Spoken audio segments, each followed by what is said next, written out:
夫君出殡前日，我听见两个鬼在聊天。男鬼说：奇也怪也，这新死的魂魄去哪了？我咋没见着？女鬼说：你当鬼也这么蠢，这男人压根没死，他服了假死药，等着跟他的相好双宿双飞呢。男鬼不信，女鬼一口气吹在夫君头顶的百会穴上，夫君猛然坐起身。女鬼得意洋洋，瞧见没，有生魂的人才会被阴气所击，有这种肢体反应。我惊慌尖叫，诈尸了！快来人，立刻把我夫君火化了。大家好，欢迎收看皮皮听书。喊完一嗓子，灵堂里其他亲眷都吓得面如土色，一个个看看棺材，又惊疑不定看向我。四娘子，这四郎是不是还活着啊？我一愣，这才意识到自己的情绪不对。我抹了把脸，强行挤出几滴眼泪。不错，庸医误人，我夫君定然是没死，他活着，他还活着。一边说，一边哭着冲到棺材旁边，颤抖着伸出手，用力拍打谢云亭的脸颊。四郎，你醒醒，你快醒过来啊！棺木中，谢云亭双目紧闭，嘴唇发紫，脸色呈现出一股诡异的灰白色，全然没有半点活人的样子。若不是方才见他坐起身，我根本不敢相信谢云亭竟然没死。这几日我流尽了眼泪，伤断了肝肠，无尽的内疚和懊悔深深折磨着我，几乎把我的心撕扯成碎片。谢云亭，他是为我而死的。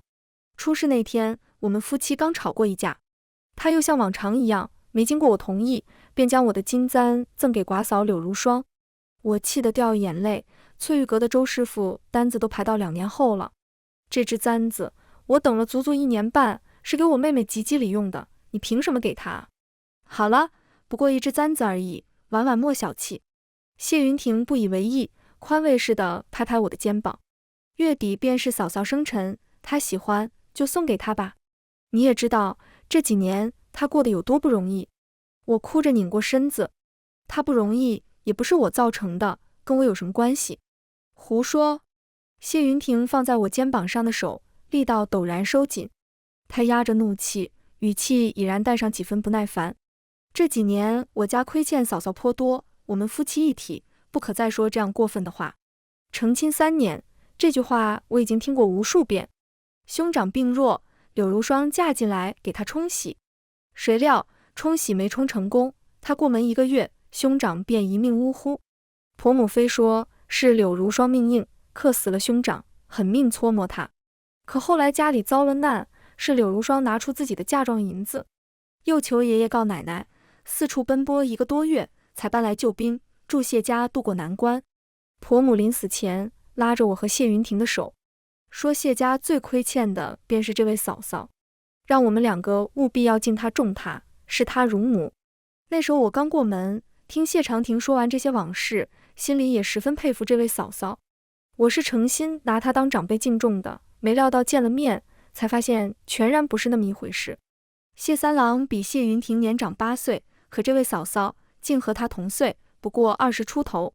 她性子虽清冷寡言，但打扮上却毫不委屈自己，穿金戴银，整日接了帖子去赴宴，并不是我想象中那样苦大仇深的样子。谢云亭得了什么好料子，胭脂水粉、首饰古玩都先往他院子里送。我闹过几回，谢云亭总是劝我说，嫂嫂15岁就进门冲喜，受了婆婆6年的搓磨，实在不容易，你别同她计较这些。谢云亭放下身段，温言软语地哄我，金银珠钗不过是些死物，她从15岁开始守寡，孤身一人，便是穿戴好些，又有什么滋味？阿如，你有我每天陪在身边，不比她强过千百倍，别跟她争，好吗？温热的大手抚上我的腰，言语间带着令人沉醉的温柔。我心跳如鼓，含羞点头，很快就将那点不快抛诸脑后，还在心里安慰自己，夫君待嫂嫂这样好，说明他是个重情重义，可托付终身的男人。我家中富裕，陪嫁也多，银钱上的事我不去计较就行。可时日一久，我才逐渐意识到，事情并没有这么简单。柳如霜几乎每天都会派人来找夫君，今天头痛，明天身子疲乏，后天心情不好，把人叫去，拘着半天，不到深夜不放回来。平日里相处时，他们更是时常当着我的面打些旁人听不懂的哑谜，令人如鲠在喉。有一次吃着饭，我给谢云亭夹了一筷子炙羊肉，柳如霜忽然阻止，四郎不吃羊肉。我惊讶地抬起眼眸，夫君上个月刚吃过的。柳如霜抿着嘴笑，上个月是上个月，这个月他肯定不能吃。夫君一脸迷茫，盯着他瞧了半晌。柳如霜朝他眨眨眼。4年前，周公子送来一封信。夫君恍然大悟，心领神会地笑，啊，对，我不能吃。我好奇地插嘴，为何不能吃？4年前什么事啊？夫君正要说话，柳如霜却嗔怪地瞪他一眼，这样丢脸的事可别再提，不然我跟你急。好好好，不说，我绝对不说，你啊。夫君宠溺一笑，事后不管我怎么逼问，他都不肯告诉我。他说那是他和柳如霜的秘密，他不能做背信弃义之人。凡此种种，类似的事情不胜枚举。有时候是柳如霜提起某句诗词，两人会心一笑；有时候夫君忽然对着院里的花树感慨，匆匆已经5、6年光景了。柳如霜怅然，谁能想到这株海棠如今长得这样好了，时间过得真快啊。我一脸迷茫，这树怎么了？5、6年前咋了？两人相视一笑，又不说话了。他们沉浸在只有彼此才懂的回忆里，语气里带着一种经年累月沉淀下来的不容外人插足的熟人与默契。而我每次只能像个局外人般坐在一旁，尴尬地陪着笑脸，格格不入，如坐针毡。时日一久，夫妻间的矛盾越积越深，我对谢云亭的怨气越来越大，再也不复往日的柔情耐心。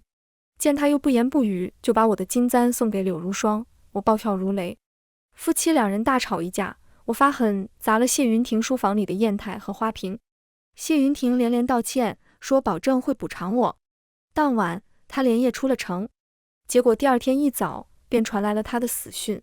柳如霜说谢云亭是要去隔壁府城给我买金簪，谁料正值汛期，渡船行至江心，竟被大浪打翻。他紧紧抱着谢云亭的尸首，泣不成声，字字如血控诉我。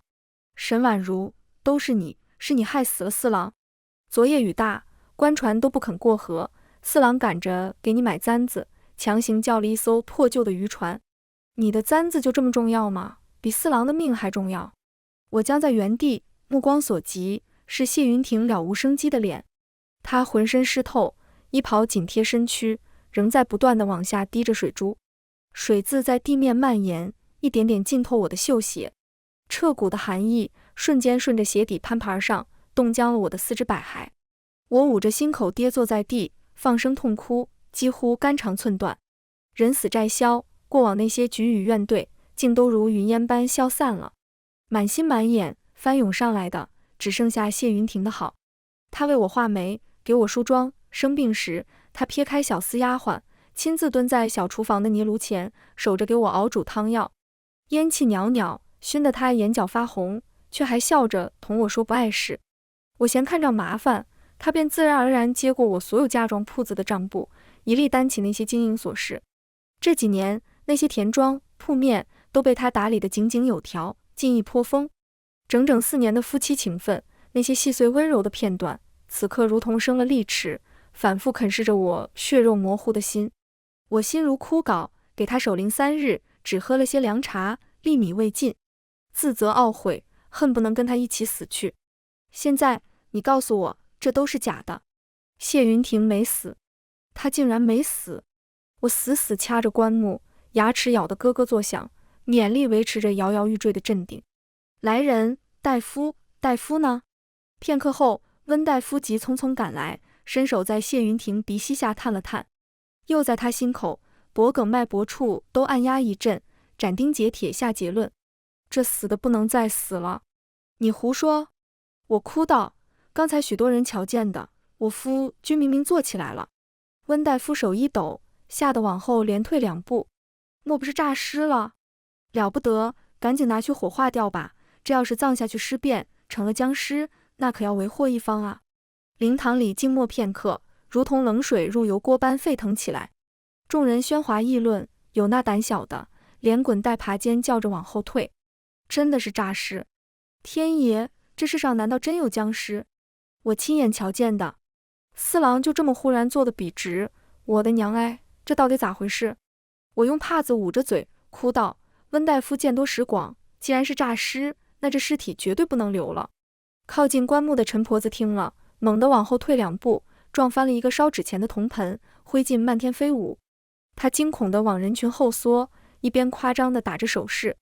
听说变作僵尸后，第一个要吸的便是亲眷的血，不止吸血，连埋葬他的那一处坟墓也会变成大凶之地。四郎可是要进祖坟的，那岂不是坏了家族的风水？陈婆子是大房太太的表亲，时常来谢府打秋风，素来最信这些神神鬼鬼的东西。我平常烦她烦得要死，现在却不由得庆幸，多亏她助力。其他有反对意见的亲眷张了张嘴，听到她提祖坟2个字，立刻不说话了。我攥紧手掌，委屈巴巴哭着点头。诸位放心，我不会让夫君变作僵尸的。大家帮忙，去取些灯油来，我要亲手把他的尸身烧了。守灵3日，要确保灵堂上的长明灯不灭。灯油自然是备得足足的。很快，便有小厮提了一大桶灯油过来，哆嗦着放到我脚边。四娘子，这些够了吗？够了，你们把这些白帆撤远些，免得一会儿走水。让人把现场清理好。我咬着牙，提起那桶灯油，倾数浇在谢云亭身上。哗啦一声，谢云亭青白色的面容附上一层淡黄色的油膜，看着更加诡异阴森，莫名还有几分丑陋狰狞。好丑！我心头一颤，心里对他最后一丝留恋不舍也褪去，只余下无尽的愤怒。贱男人，既然这么想死，那你就去死吧。演戏还是要演全套。我举起手里的火折子，象征性的哀嚎2声。我可怜的夫君，年纪轻轻就遭横祸，现在连个全尸也落不着啊！还没哭完，身后忽然响起一道尖利的斥骂声。住口！柳如霜脸色铁青，从偏殿里冲出来，发了疯似的，狠狠一巴掌扇在我脸上。你这无知蠢妇，子不语怪力乱神，什么诈尸火化，这等乡野村夫的愚昧妄言，也配拿到我们家说道吗？他胸口剧烈起伏着，眼中喷火，恨不得扑上来厮打我。我四弟为这个家操劳至此，如今尸骨未寒，你竟不肯让他安安生生的走，你好歹毒！染着粉色扣丹的指甲几乎戳到我鼻尖。柳如霜神情愤怒欲狂，可眼神却惊惧后怕，连瞳孔都在不自觉地颤抖。几乎在视线对上的一瞬间，我就明白了。柳如霜知道夫君没死，他就是那个相好。心念电转间，我恍然大悟，难怪啊，和寡嫂相恋，天理不容，可不就只能假死逃脱，换个身份躲起来过日子吗？可是你假死就假死，为何还要把最后的缘由栽到我头上，让我痛苦内疚一辈子？你们好恶毒的心肠！念及此，我沉下脸。你敢打我？打你怎么了？他是为你死的，他是为你死的！柳如霜歇斯底里的尖叫，又抬手给我一巴掌。他为你做了这么多，你却连他的尸首都不肯保全，你怎么对得起他？哎呀！我勾起唇角，假装被那一巴掌扇得一个趔趄，身体半跌在棺木上，掌心一松，手里的火折子落进棺材，轰！火光熊熊从棺木里喷涌而出。谢云亭又坐起来了，浑身上下被烈火包围，剧烈的疼痛本能驱散了药性。他绷直身体，脸色狰狞无比，发出一声又一声凄厉的惨叫。啊啊！两手枯爪般张着，在空中扭曲成诡异的弧度，状若恶鬼。娘爱！众人都被这一幕吓傻了，纷纷尖叫着四散逃窜。只有柳如霜瞳孔放大，愣怔片刻，不怕死地惨叫着扑上去。四郎，我的四郎，嫂嫂别过去！我一手薅住柳如霜的发髻，狠狠给他2个大嘴巴子。你清醒点，那不是四郎，那是凶变的僵尸，他会咬死你的，你不能过去啊！柳如霜剧烈挣扎，情绪激动癫狂，几乎神志不清。不是，那是四郎，他没死，你们不懂，他没死，快救火啊，快点救他！不能过去啊！我拼命阻拦，朝他脸上左一个巴掌，右一个巴掌。清醒点，嫂嫂，你清醒点，你莫不是被那邪祟迷了心智？陈婆子情急地在远处喊，鬼怕口水，四娘子，快朝他身上吐口水。还有童子尿，你们哪个阳气壮的，上去滋他，救救三娘子啊！他常年守寡，阴气重，定然是被那僵尸给迷了。我一边朝柳如霜脸上呸呸呸吐口水，一边哭。我已经死了夫君，不能再失去嫂嫂。谁帮我拦下他，赏10两银子。重赏之下，必有勇夫。听到10两银子，几个年轻的小厮争先恐后跑过来，一人拦腰抱住柳如霜，把他狠狠往地上一灌，另几人压住他的手脚，紧接着扯开裤裆，又腥又臭的几泡尿兜头浇下。柳如霜再也受不住这种刺激，翻着白眼晕了过去。没他捣乱，我趁机指挥其他仆从合力把棺材盖给盖上，不让谢云亭有机会挣扎出来。灯油浇得足，火势熊熊，棺材里传来谢云亭一声又一声凄厉的惨叫，夜宵似的，听着令人毛骨悚然。数息后，惨叫声停歇，我大哭一声，我命苦的夫君啊！也跟着两眼一翻，直挺挺晕倒。我在床上躺了2天，没人主持大局，又有尸变这么一遭。谢云亭的丧事办得乱七八糟，极不体面。族里人不许他进祖坟，只能随随便便挑个偏僻处胡乱埋了。出殡那天，我不能跟着队伍送葬，而是依照规矩待在灵堂的东侧厢房里，接受亲友的慰问。我心绪已经平复下来，冷着一张脸，一滴眼泪都没有。众人感叹，可怜四娘子和四郎间谍情深，结果四郎死无全尸，怕是眼泪都哭干了吧。我木然点头，低低啜泣几声。我苦命的夫君，逝者已矣，四娘子还是先考虑考虑自个儿的日子怎么过吧。话音未落，一个冰冷又带着几分幸灾乐祸的声音从门口响起。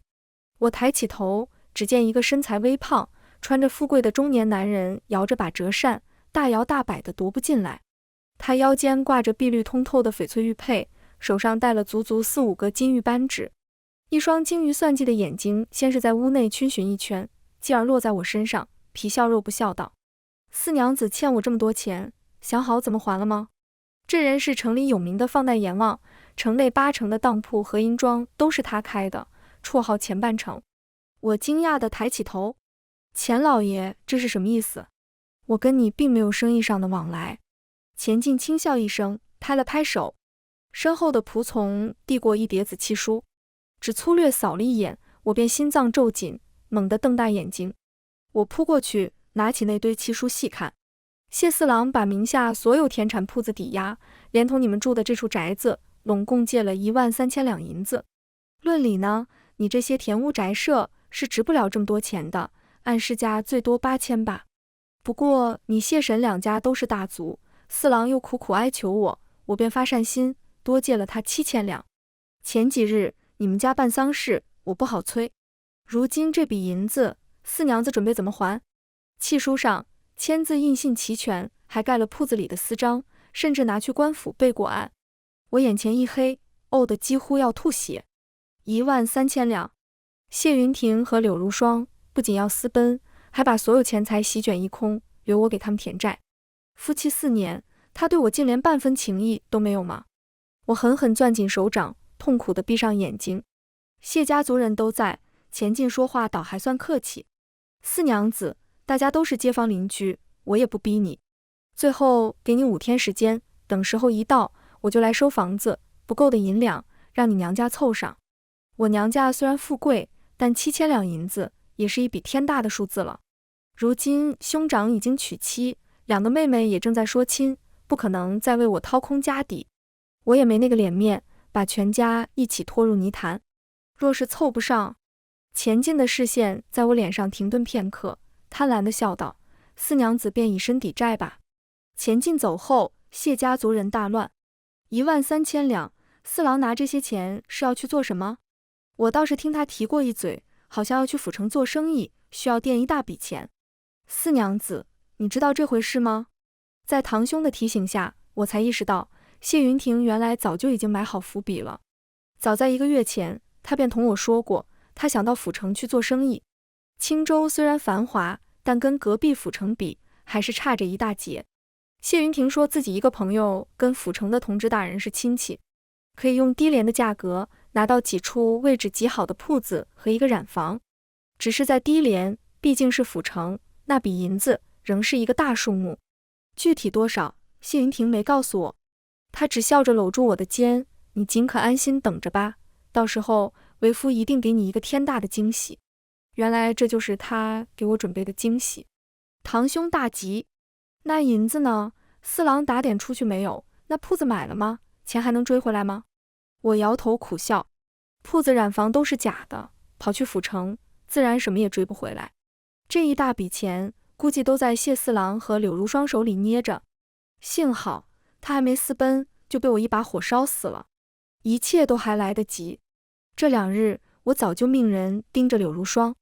最开始是防备他丧心病狂，万一想着给谢云亭报仇，跑来谋害我咋办？没想到歪打正着，正好可以看看他到底把银子藏哪了。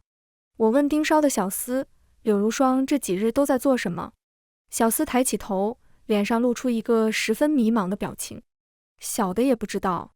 什么？我不是叫你盯着他吗？是，小的一直盯着呢，但是三娘子实在太奇怪了。小厮说，柳如霜哪里也没去，反而疯疯癫癫，在自个院子里瞎逛，从早溜达到晚，嘴里念念有词。没了，什么都没了，烧光了，全没了，哈哈哈，都完了，都没了，烧得精光。什么？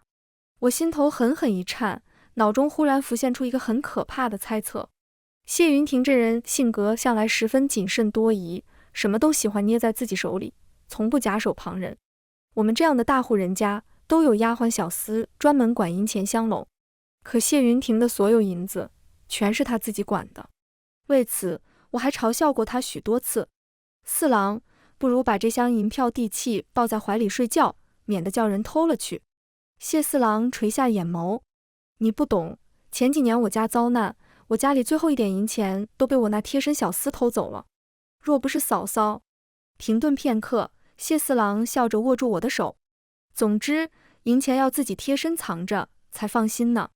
按他的习惯，他该不会把1万两银票全都藏在自己丧服里面，被我一把火烧了吧？我顿时坐不住了，急匆匆跑去找柳如霜。柳如霜正坐在门槛上发呆，见我神色焦急地冲过来，她忽然扑哧一笑：“弟妹，哦，不对，5日后我该叫你钱夫人才是。也不对，钱老爷有正头夫人，你过去只配做个小妾。”柳如霜拉长嗓音，慢悠悠开口：“沈姨娘。”我沉下脸：“嫂嫂是不是还没睡醒？要找人再滋你一泡尿吗？”你……柳如霜腾一下站起身，狠狠盯着我。她伸出手指着我的鼻子，张嘴想骂，不知道想到什么，又咯咯咯笑起来。你不是想知道四郎把13000两银子藏哪去了吗？你跪下，给我磕10个头，我就告诉你。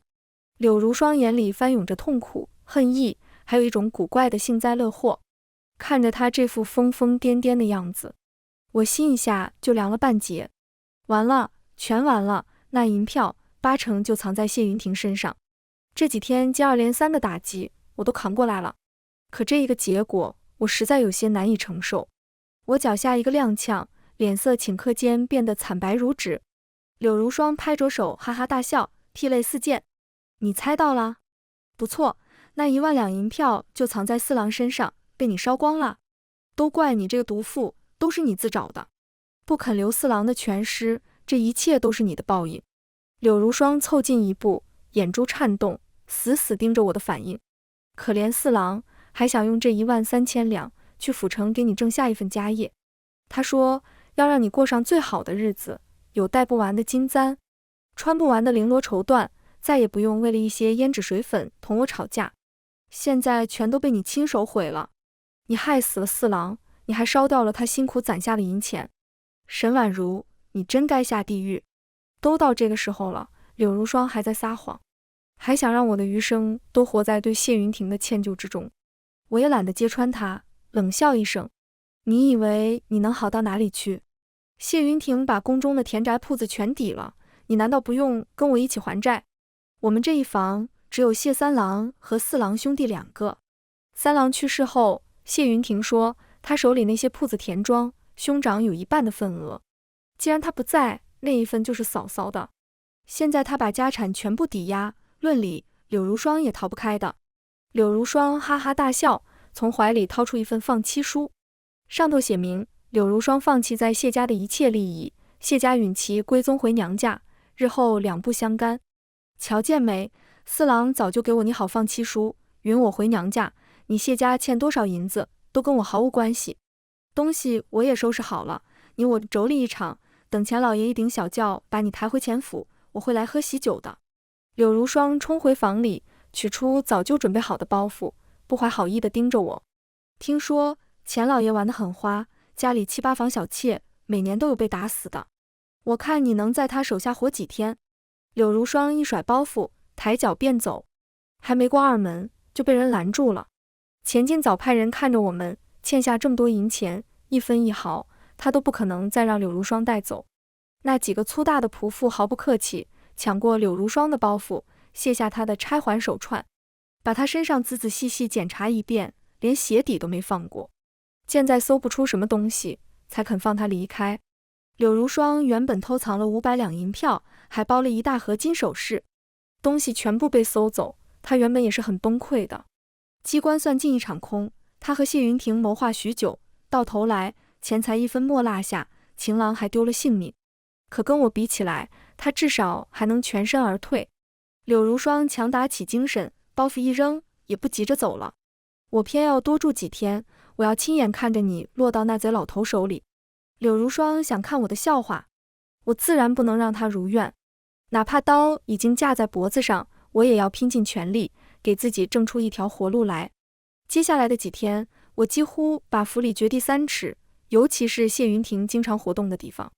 我想着，他这人性格这么谨慎多疑，那13000两银票，他不可能全放一个地方吧？万一分开藏哪了呢？一面派人到处寻找，另一边我把所有铺子庄子的掌柜都召集起来，看看铺子里还有没有什么未收的款项，多少能凑一点。结果账册一查，越看心越凉。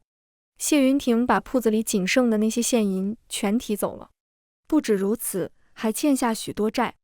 从今年开始，那些往来的材料款项，他全都赊账，分文不付。就算钱进不来，只怕到年底，要账的商户也得挤破我家大门。我攥紧手里的账本，恨得咬牙。好狠心的男人，他这是没给我留半点退路啊！眼看着时间一天一天流逝，很快就到了限期的前1夜。我忧心忡忡，五内俱焚，急得长了一嘴的泡。短短几天时间，人就熬得瘦了一大圈。柳如霜每天都来看我笑话，她把我的痛苦当作她的养料，我越受折磨，她的损失就变得微不足道。今夜是谢云亭的头七，眼角下的白灯笼被风吹得摇摇晃晃，映照着我惨白一片的脸。柳如霜盯着我仔细瞧了片刻，咯咯笑道：“弟妹好憔悴呀，你也不好生养好自己的脸，这么难看，小心钱老爷不要你。他要求可是很高的，那几千两银子的窟窿填不上，你又入不了他的眼，便只能把你卖去。”柳如霜眨眨眼：“卖去哪呢？弟妹，你不妨猜猜看，这种贱人还能去哪？就该把他送进青楼，让他被千人骑，万人压。”身后忽然响起一道莫名熟悉的嗓音，伴随着这声音一出，周围的空气凭空降温好几度。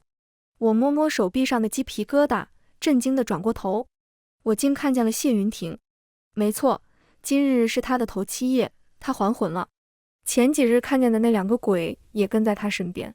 女鬼拍手：“哇，你这男人心肠好歹毒，好歹夫妻一场，你干嘛这么咒你娘子啊？”呸！谢云亭狠狠啐了一口，面目狰狞。他把我活活烧死，我不能咒他。我准备了那么多银子，足够好好过下半辈子，却被他谋害性命，我恨不能生啖其肉。说着，五指张开，朝我扑过来，还没飞到我身边，就被那女鬼扇了一巴掌。你要死啊！人鬼有别，你这心魂阴气薄弱，到时候魂魄可别被冲散了。谢云亭被打得一个趔趄，有几分恐惧的捂住脸，一副敢怒不敢言的样子。你又打我！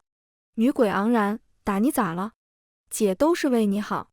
谢云亭不敢吱声了，就站在槐花树下，眼神怨毒狠厉，死死盯着我。女鬼啧了一声，这也不能怪你娘子，当时你不诈尸了吗？百姓愚昧，最怕这些神神鬼鬼的东西，即便他不烧你，其他人也要烧死你的。谢云亭不解，那假死药效好得很，我怎么会诈尸？女鬼，因为我在你头顶吹气了啊，嘻嘻，你不会怪我吧？我又不是故意的。谢云亭，他这几日明显饱受这两个鬼的摧残，完全不敢反抗，只能低头生闷气。女鬼又去跟他说话，话说那些银票你到底藏哪了？我才不信你会藏身上，这办丧事人来人往的，你躺着又不能动，啥时候被人摸走都不知道，你能放心？谢云亭扫了柳如霜一眼，没搭话。女鬼又给他2巴掌。姐问你话呢。谢云亭委委屈屈抬起头，不错，我是骗柳如霜的，银票确实不在我身上。谢云亭生性谨慎多疑，藏好银票之后，故意哄骗柳如霜，银票在自己身上。他是怕柳如霜不肯重新把他从坟里挖出来，到时候自己带着银票一个人跑了。谢云亭叹气，那么大一笔银子，可惜了，竟要长埋于地下。男鬼感慨，这么多钱，你娘子却被逼得要卖身，哎，可怜。可怜什么？都是这个贱人自找的，若不是他，我早就跟如霜双宿双飞，不知多么快活。女鬼又给他1巴掌，那么多废话呢，银子到底埋哪？谢云亭捂住脸，带着哭腔答道，你一个鬼，要银子干啥？废话，我没见过这么多银票，开开眼不行吗？快说。谢云亭一脸犹豫，女鬼做事举起手，他立刻老实了。就在我家后院外墙的墙根下，那里旁边有个狗洞，到时候我半夜狗洞钻进来，挖出东西马上就能走。女鬼一脸兴奋，走走走，带我去瞧瞧。谢云亭，瞧什么？你又不能挖。女鬼又给他2巴掌。姑奶奶的事也轮得到你管吗？女鬼揪着谢云亭，骂骂咧咧走了。走之前，深深地朝我这个方向看了一眼，冰冰凉凉的视线落在我身上，我心中却感到一股暖意。原来他都知道啊，他知道我看得见他们，这些话都是特意说给我听的。等柳如霜走后，我立刻跑到谢云亭说的那个狗洞旁，挥着铲子3两下就挖到一个木匣子，小心翼翼打开匣子，里面果然藏着一大叠银票。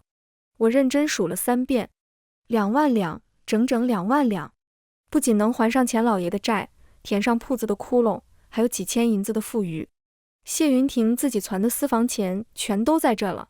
谢家的铺子收益，以后不用再跟柳如霜对半分，我一个人全拿着，日子不知道多舒坦。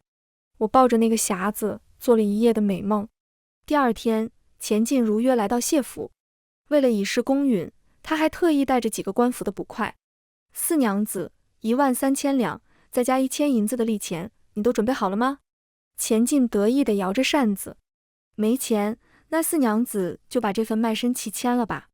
可别说我欺负人啊，这白纸黑字写得清清楚楚，我钱某向来以德服人，做不来那等欺男霸女的事。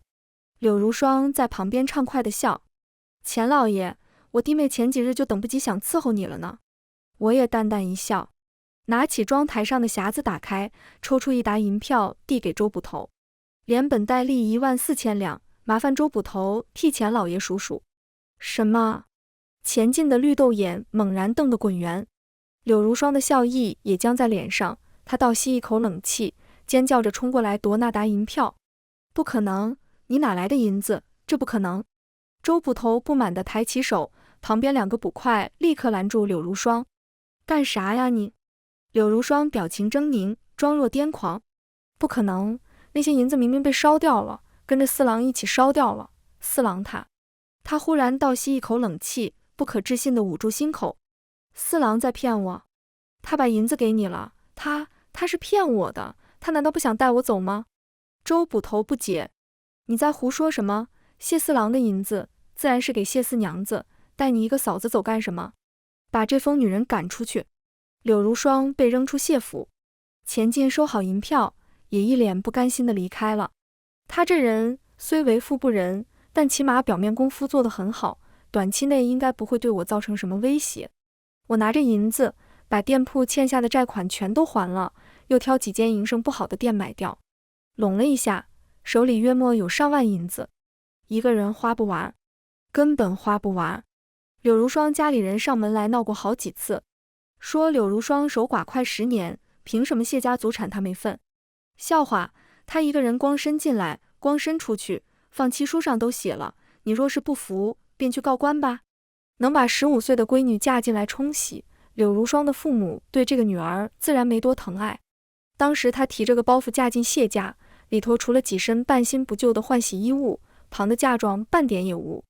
按现在的条律，女子和离被休都只能带走自己的嫁妆，并不能分夫家财产。那份放妻书写的明明白白，官府里也背过案的。柳家人自知理亏，不敢闹到官府，就把怒气都撒到柳如霜身上，整日里打骂他。贱货，好好的，你非要谢四郎签什么放妻书？在谢家守寡的日子不好吗？吃得好穿得好，还能帮衬你兄弟，你这贱妇，我们家全被你毁了。